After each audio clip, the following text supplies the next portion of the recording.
I'm Willy Roe, and I'm the main conference facilitator here at the here at the forum this week, which is a great job to be doing. It's a fantastic global event, so quite a challenge, but it's a good one. Right.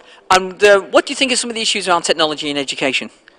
Well, I think a critical one is whether the system will allow young people to shape it for themselves. Because if the system invested in young people and trusted them, then they have a much clearer idea, generally speaking, of what this needs to be like to serve them well.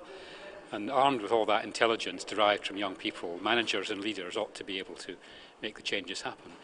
But it's shocking when you come across people and places where people of my age think that they know best, just because they've been working in education for their lifetime.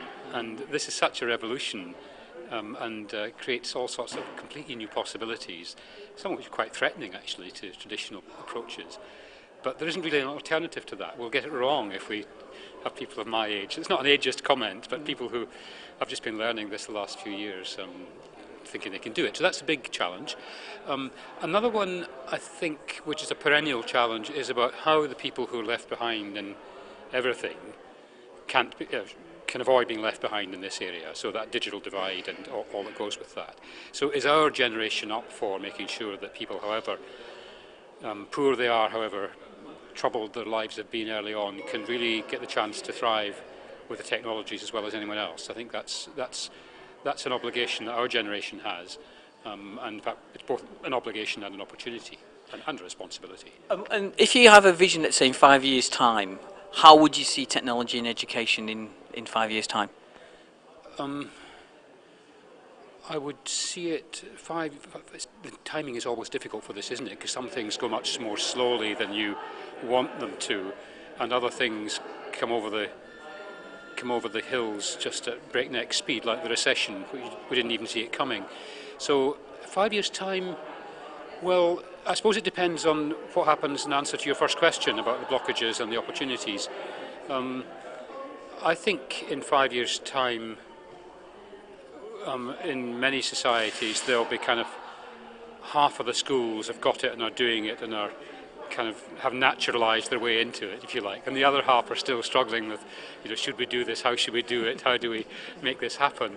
And if young people had the choice, they would walk away. In fact, I think they should. I think that might be the thing that would bring the kind of changes at the speed and of the nature they need, is for young people to walk away from the places that won't let them use the technologies that in the ways they want them. The truth of it is that in the last 5 years, many young people, not all, but many young people have got better technology at home and in their pocket and their purse than they have in school. And this is mad. And the worst of all is when a school or a college prevents young people who've got that stuff, which they paid for themselves, prevents them using it to advance their own knowledge and interests. So they should walk away if in 5 years' time. I would give the system 5 years, and if it doesn't deliver, I'd walk away. And it wouldn't be truanting to stay away. It would be giving yourself the time and the space to learn in ways and in places and with people that you want to. So I can see a whole movement of alternative schools growing up if the actual schools don't get a grip. Right, that's brilliant. Thank you very much. That's very interesting.